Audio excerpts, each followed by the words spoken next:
کشمیر میں جب مدینہ شریف سے کھجور آیا تھا تو سارے محلے والے استقبال کے لیے کھڑے ہو گئے تھے، مدینہ شریف کھجور چپا کا۔ اور جب کشمیر میں اونٹ آیا تھا شوپیان سے تو تمام لوگوں نے درود پڑھنا شروع کیا تھا، اونٹ وہ جانور ہے جس پر اللہ کے نبی سوار ہوئے تھے، ٹھیک۔ اور حضرت مولانا رشید گنگوئی رحمہ اللہ تعالیٰ کی خدمت میں ایک آدمی نے ایک کھجور لایا تو حضرت نے فرمایا بھائی ایک کھجور مدینے کا ہے، کیسے استعمال کریں اس کو؟ سوچتے رہے، آخر میں بہت بڑا ڈرم منگوایا،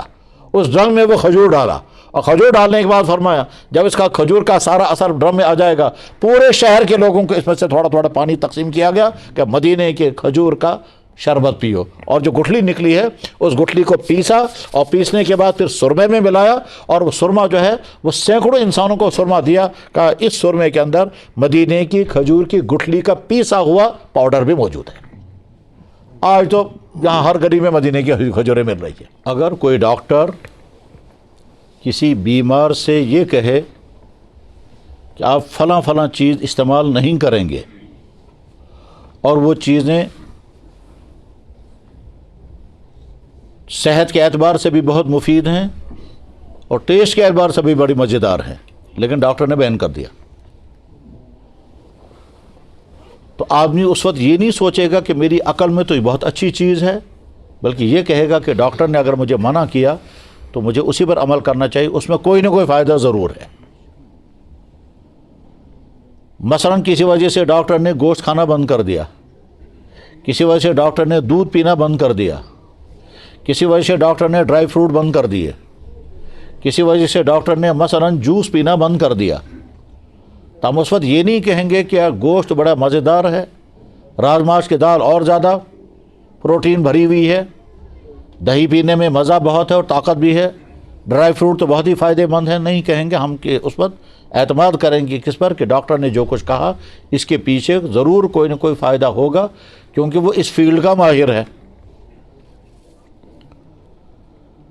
کسی کے گھر میں بھیڑ بکریاں ہیں، ہم چاہتے ہیں کہ یہ بھیڑ بکریاں بہت اچھی طرح سے آگے چلیں، تو شیپ کے ڈاکٹر کو لایا اور اس نے کہا کہ دیکھیے آج کے بعد آپ یہ چیزیں کریں گے، یہ چیز نہیں کرنا۔ ہمارے خیال میں وہ چیز بہت اچھی تھی لیکن ڈاکٹر نے بین کر دیا، تو ہم ڈاکٹر کی بات کو فالو کر کے کہیں گے ہاں صاحب جو کچھ ڈاکٹر نے کہا وہ چیز ہم نہیں کریں گے اب، کیونکہ وہ فیلڈ کا ماہر ہے۔ گھر میں گائے بیمار ہو گئی، ویٹرنری ڈاکٹر کو لایا گیا اور اس نے آ کر کے کہا کہ یہ بیماری اس وجہ سے ہو رہی ہے، آپ یہ غلطی کر رہے ہیں، آپ سمجھ رہے ہیں یہ ٹھیک ہے، یہ ٹھیک نہیں ہے، یہ کریں آپ۔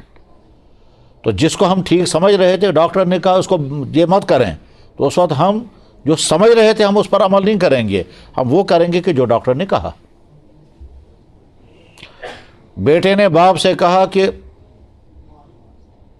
کریڈٹ کارڈ یا اے ٹی ایم کارڈ مجھے دے دیں، باپ نے سمجھا کہ یہ فضول خرچی کرے گا، اس نے کہا سوال ہی نہیں پیدا ہو تو میں تمہیں کارڈ دوں گا۔ تو بظاہر تو اس نے ظلم کیا، لیکن حقیقت یہ ہے کہ باپ نے ظلم نہیں کیا، وہ صحیح بات۔ بیٹا کہتا ہے ابو جان سے بائک کی چابی دے دیجئے، باپ کہتا ہے سوال ہی نہیں پیدا ہوتا میں تمہیں چابی دوں گا، تم دیکھتے نہیں ہے لڑکوں کا کیا ہوتا ہے۔ اب اسے ضد کی ماں کے ذریعے کہلوایا کہ ابو سے کہیے مجھے بائک دلوا دیں گے، باپ کہتا ہے سوال ہی نہیں پیدا ہوتا اس کو میں بائک دلواؤں گا۔ اگر بیٹا کہے گا بڑا ظالم ہے تو جواب ہے کہ ظالم نہیں ہے، یہ تمہارا خیر خواہ ہے اور جو تمہاری چاہت ہے وہ پوری نہیں کر رہا ہے، اسی میں خیر ہے تمہارے لیے۔ ڈاکٹر کے چیزوں کے بیان کرنے کو ہم نے سمجھا کہ یہ بہتر ہے، ویٹرنری ڈاکٹر نے فیڈ بنا کر دیے گائے کے لیے، ہم سمجھتے ہیں یہ بہتر ہے۔ شیپ کے ڈاکٹر نے منع کیا کہ شیپ کو فلاں جگہ مت لے جاؤ، یہ چیز مت کھلاؤ، ہم سمجھتے ہیں کہ صحیح ہے۔ یہ کامن سینس ہے، عقل عام یہی کہتی ہے کہ ہاں بھائی انسان کا پیدا کرنے والا اللہ، اور اللہ جانتے ہیں کہ اس انسان کے اندر میں نے کیا کیا رکھا ہے اور اس کے اندر کیا کیا خرابیاں آ سکتی ہیں، کیا کیا خوبیاں پیدا ہوں گی، کون سی چیز مجھ کے لیے بیان کرنی ہے، کون سی چیز مجھے اس کے لیے لازم کرنی ہے۔ ڈاکٹر انسان کا پیدا کرنے والا نہیں ہے، اس کے کہنے پر اگر ہم ایک انسان حلال چیز کو کنٹرول کر لیتا ہے، پرہیز کرتا ہے، کرنا بھی چاہیے، تو اس انسان کو یہ بھی سوچنا چاہیے کہ جس نے مجھے پیدا کیا وہ ڈاکٹر سے کہیں زیادہ مجھ سے ہمدردی کرنے والا، رحم کرنے والا ہے۔ وہ اگر مجھے کسی چیز کا حکم دیتا ہے تو اس کے مطلب اس کے اندر بے شمار فائدے ہوں گے، چاہے مجھے سمجھ میں آئے یا نہ آئے۔ اگر اس وقت انسان یہ سوچتا ہے میں تب مانوں گا جب مجھے فائدہ سمجھ میں آئے، تو پھر یہ بندہ نہیں رہا۔ اگر ہم کسی چیز کو چھوڑ رہے ہیں اس لیے کہ ہمیں پتہ چل گیا اس میں نقصان ہے، اس لیے ہم چھوڑ رہے ہیں، ہم نے اللہ اور اللہ کے نبی کے حکم کی وجہ سے نہیں چھوڑا، نقصان جاننے کی وجہ سے چھوڑا، تو یہ بندہ نہیں ہے۔ بندہ وہ ہے کہ مجھے سمجھ میں آئے یا نہ آئے، یا اللہ آپ نے منع کر دیا میں چھوڑ دیتا ہوں، بعد میں فائدہ بھی معلوم ہو جائے گا۔ بس فرق یہی ہے، ہم کسی چیز کو چھوڑ رہے۔ ایک غیر مسلم بھی صبح سویرے اٹھ کر کے مسواک کرتا ہوگا، برش تو کرتا ہی ہوگا، اور مسلمان بھی صبح اٹھ کر کے برش کرتا ہے یا مسواک کرتا ہے، دونوں کا عمل ایک ہی جیسا ہے۔ لیکن مسلمان جب یہ سوچتا ہے میں یہ عمل اس لیے کر رہا ہوں کہ میری نبی کی سنت ہے، یہ اس لیے میں یہ کر رہا ہوں، تو اس کا مطلب یہ ہے کہ اس نے یہ عمل عبادت کا عمل کیا، عبادت کا عمل کیا۔ کبھی ایکشن ایک ہوتا ہے، نیتیں الگ الگ ہوتی ہیں، اور نیت الگ الگ ہوگی تو حکم بھی الگ الگ لگے گا۔ ایک انسان دوسرے کے پاس آیا، اس نے پوچھا آپ کیوں آئے؟ اس نے کہا میں آپ کے پاس آیا عیادت کے لیے، خبریں، وہ بہت اچھا۔ دوسرا انسان اس کے پاس آیا، اسے پوچھا آپ کیوں آئے؟ کہتا ہے ملاقات کرنے کے لیے، سمکھنے۔ تیسرا انسان اس کے پاس آیا، اس نے پوچھا جناب آپ کیوں آئے؟ کہا پیسہ مانگنے کے لیے، وغرائی۔ تو تین آدمیوں کا ایکشن ایک ہی جیسا ہے، نیتیں تینوں کی الگ الگ، ایکشن ہے آنا، تینوں آئے ایک ہی آدمی کے پاس۔ ایک آیا ہے عیادت کے لیے تو اس کو ثواب ملے گا اور بہت زیادہ ثواب ملے گا، دوسرا آیا ملاقات کرنے کے لیے، کوئی ثواب نہیں، ہو بھی سکتا ہے ثواب ہو سکتا ہے گناہ ہو اگر نیت ملاقات کی صحیح نہ ہوئی، اور تیسرا آدمی آیا پیسہ مانگنے کے لیے، وہ اپنا حق مانگ رہا ہے۔ ایکشن تینوں کا ایک ہے مگر نیتیں تینوں کی الگ الگ ہیں، حکم تینوں کا الگ الگ لگے گا۔ ایک انسان نے دوائی کی دکان سے وہ والی دوائی خریدی جس کو کچھ لوگ بطور ڈرگز کے بھی استعمال کرتے ہیں، مگر اس نے یہ دوائی خریدی دوا کے طور پر، ڈاکٹر نے کہا یہ آپ دوائی پیو، بدن میں کمزوری آ گئی تھی، ڈاکٹر نے کہا آپ فلانا ٹانک پیو، اور اس ٹانک پینے سے تم کو نیند بھی زیادہ آئے گی کیونکہ اس میں الکوہل بہت زیادہ ہے۔ اس نے وہ ٹانک کی بوتل خریدی، صبح کو ایک ڈھکن، شام کو ایک ڈھکن پی رہا ہے، وہ ایک دو چمچ، تھوڑی نیند بھی آ رہی ہے لیکن تو یہ طاقت کی دوائی پی رہا ہے۔ اور دوسرے لڑکے نے سوچا کہ میں ٹانک خریدوں گا، سارا ایک ہی بوتل پیوں گا، اور جب سارا ایک بار پیوں گا شام کو میں سوؤں گا، 3 دن بعد اٹھوں گا۔ مجھے کل ایک صاحب بتا رہے تھے فلاں لڑکا جو ہے وہ ڈرگز کرتا ہے اور 3 دن بعد اٹھتا ہے، کل ہی بتا رہے تھے۔ تو ڈاکٹر کے کہنے پر اگر ہم کسی چیز کو چھوڑیں تو یہ ہوا علاج، اور اللہ کے نبی کے کہنے پر اگر ہم نے کسی چیز کو چھوڑا تو یہ ہوا دین۔ ڈاکٹر نے کسی انسان سے کہا دیکھو یار آپ غلط چیز پی رہے ہو، ڈرنکنگ کر رہے ہو، اور آپ کا لیور انوالو ہو گیا اور آپ کے لیور میں خرابی شروع ہو گئی، آپ اگر پرہیز کرو گے تو ٹھیک ہو جاؤ گے،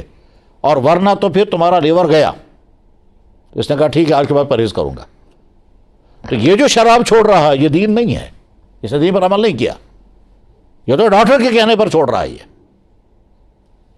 دین پر عمل تب مانا جائے گا جب وہ کہے گا ڈاکٹر کہے یا نہ کہے، جب اللہ کا نبی مجھے کہہ رہے ہیں تو میں چھوڑوں گا۔ ایک نے شراب چھوڑی کیونکہ اللہ کے نبی نے اس کو حرام کر دیا، دوسرے نے شراب چھوڑی اس لیے کہ اس کو لیور کا ڈیمیج ہو گیا تھا، اس نے بھی چھوڑا اس نے بھی چھوڑا۔ اس کو اس چھوڑنے پر بہت کچھ ملے گا،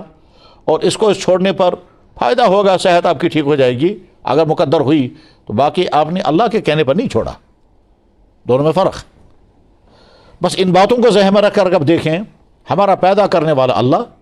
ہماری ساری ضرورتیں ہم سے زیادہ ہمارے اللہ جانتے ہیں۔ جس اللہ نے بھوک رکھی اسی اللہ نے بھوک کو مٹانے کے لیے غذائیں پیدا کی، جس اللہ نے پیاس رکھی اسی اللہ نے پیاس بجھانے کے لیے پانی رکھا، جس اللہ نے انسان کے اندر جنسی چاہت رکھی، سیکچول پاور رکھا، اسی اللہ نے اس جنسی پیاس کو بجھانے کے لیے سسٹم رکھا، نکاح کرو۔ جس اللہ نے اس انسان کی باڈی کے اندر قسم قسم کی ضرورتیں پیدا کی، اسی اللہ نے ضرورتوں کو پورا کرنے کے لیے غذاؤں میں ساری چیزیں رکھی۔ آج تو سائنس کا زمانہ ہے، آپ زیادہ اچھی طرح سے سمجھ سکتے ہیں انسان کی باڈی کو کتنی چیزوں کی ضرورت ہے کہ بہت لمبی لسٹ بنے گی، اور اگر ڈائٹنگ کے ڈاکٹروں کے پاس جا کر کہیں گے، وہ کہیں گے صاحب پروٹین بھی چاہیے، آئرن بھی چاہیے، پوٹاشیم بھی چاہیے، وٹامن بھی چاہیے، یہ بھی چاہیے، وہ بھی چاہیے، پتہ نہیں کتنی چیزیں، یہ کھاؤ تو اس میں یہ ہے، فلانی چیز کھاؤ اس میں یہ ہے، گوشت میں کھاؤ یہ ہے، ساری سبزیوں میں یہ ہے، فروٹس میں یہ ہے، گوشت میں یہ ہے، دودھ میں یہ ہے، یہ ساری چیزیں کھاؤ تب بنے گی ڈائٹ فل۔ آج پتہ چلا کہ ہماری باڈی کو اتنی چیزوں کی ضرورت ہے، اور وہ ساری چیزیں اللہ نے چیزوں کے اندر رکھی ہیں، ساری ہماری ضرورتیں پوری ہو رہی ہیں۔ ہم کو کہاں معلوم تھا کہ ہم کو اتنے وٹامن کی ضرورت ہے۔ میں ایک بتاؤں، مکہ مکرمہ میں تھا، مجھے ٹانگوں میں درد ہو گیا، تو ہمارے ساتھ بڑے ڈاکٹر تھے یہاں شہر کے، وہ تو ان کی وفات بھی ہو گئی، بڑے ڈاکٹر تھے، اور یہاں بہت ڈاکٹر ان کے شاگرد رہے ہوں گے، ڈاکٹر منیر مسعودی، ان کی وفات ہو گئی، اللہ تعالیٰ جنت الفردوس میں پہنچا۔ مسعودی خاندان کے تھے، مسعودی خاندان علامہ انور شاہ صاحب کا خاندان، اس خاندان کے تھے ڈاکٹر منیر مسعودی، دینی ذہن تھا، دینی مزاج تھے، ہمارے ساتھ حج میں تھے۔ میں نے کہا ڈاکٹر صاحب مجھے ٹانگوں میں درد ہو گیا، کہنے لگا کیلا کھاؤ، تو میں نے کہا میں ڈاکٹر سے پوچھ رہا ہوں، آپ دوائی بتائیں، کہنے لگا نہیں آپ کیلے کھاؤ۔ میں نے کہا ٹھیک ہے، میں تو سوچ رہا تھا آپ دوائی دیں گے، کہنے لگا میں کہہ رہا ہوں نا آپ کیلے کھائیے۔ میں نے کہا ٹھیک ہے کھاتا ہوں، چونکہ وہاں عام طور پر کیلے جو ہیں وہ لمبے ہوتے ہیں، یہاں کے کیلوں سے ڈبل۔ تو میں نے صبح بھی ایک کیلا کھایا، شام کو بھی۔ اگلے دن ڈاکٹر صاحب ملے، کہنے لگا کیا حال ہے؟ میں نے کہا ٹانگوں میں درد کم ہو گیا، مگر مجھے وجہ سمجھائیے۔ کہنے لگا وٹامن ڈی کم ہو گیا تھا، کیلے میں وٹامن ڈی ہے، لیول برابر ہو گیا، درد ختم ہو گیا۔ ہاں ہم کو کہاں پتا تھا کہ جناب وٹامن ڈی ہوتا ہے کچھ، پھر کیلے میں وٹامن ڈی آدمی، ہم کو کہاں ہمارا پتا تھا کہ دھوپ میں کھڑے ہوں گے تو وٹامن ڈی آئے گا باڈی میں۔ اس کا مطلب یہ ہوا کہ ہماری باڈی کو وٹامن ڈی کی ضرورت ہے، اللہ نے دھوپ میں بھی رکھا اور غذاؤں میں بھی رکھا۔ کہتے صاحب آپ سنگترے کھائیے، لیمو کھائیے، پھلاں کھائیے، وٹامن سی کی لیول برابر ہو جائے گی۔ پتہ یہ چلا کہ انسان کی باڈی کو اللہ نے ضرورتوں کے بیچ میں رکھا، اور ان ضرورتوں کو پورا کرنے کا سسٹم بھی اللہ نے رکھا۔ یہ چیزیں کھاؤ گے تمہاری وہ ضرورت پوری ہو جائے گی۔ انسان 12 گھنٹے کام کر کے ایگزاسٹ ہو جائے گا، اب یہ کام اگلے دن نہیں کر سکے گا۔ جوانی میں ہو سکتا ہے ایک آدھ دن کر سکے، لیکن آگے کر کے بیٹھ جائے گا، اس لیے بیچ میں اللہ نے نیند رکھی، اور نیند میں اس باڈی کے اندر جو کچھ بھی پورے دن میں ہوا تھا اگلے دن وہ سارا ریپیئر ہو جائے گا، اگلے دن پھر کھڑا، ٹھیک صحیح ہے۔ جس اللہ نے یہ سارا نظام بنایا، وہ اللہ کہتا ہے میں تمہارے لیے روزہ طے کرتا ہوں، جو غذائیں میں نے تمہارے لیے رکھی تھی انہی غذاؤں کو میں بیان کر رہا ہوں، اور اتنا لمبا بیان نہیں کرو گے کہ تمہارے گھٹنے بیٹھ جائیں، بس میں اتنا ہی بیان کروں گا کہ تم اس کو برداشت کر سکو گے۔ اب ایک ایمان والا آنکھ بند کر کے کہے گا کہ میں تو وہ ہوں کہ ڈاکٹر کے کہنے پر میں حلال چیزیں چھوڑنے کو تیار ہو جاتا ہوں، تو میرے اللہ نے جب مجھ پر کوئی چیز لازم کی ہے، جناب جہاں قریب میں محلہ ہے یہ چھان پورا، وہاں میرے بھائی نے بتایا کہ لگا ہمارے محلے میں ایک صاحب ہیں فجر کی نماز پڑھنے کے لیے کبھی نہیں آتے، باقی نمازیں بھی نہیں شاید پڑھتے ہوں گے، لیکن بیمار ہو گئے، ڈاکٹر نے کہا جناب آپ کو صبح سویرے واکنگ کرنی ہے، صبح 5 بجے واک کے لیے نکل گیا، اور 1 گھنٹے واک کرنی۔ ڈاکٹر کے کہنے پر آپ جاگنے کو بھی تیار ہو گئے اور واک کرنے کو بھی تیار ہو گئے، اور اللہ کے کہنے پر نہ جاگنے کو تیار ہو گئے نہ مسجد آنے کو تیار ہو گئے۔ یہ کیسا ایمان ہے؟ اور پتہ نہیں ہے بھی ایمان یا نہیں۔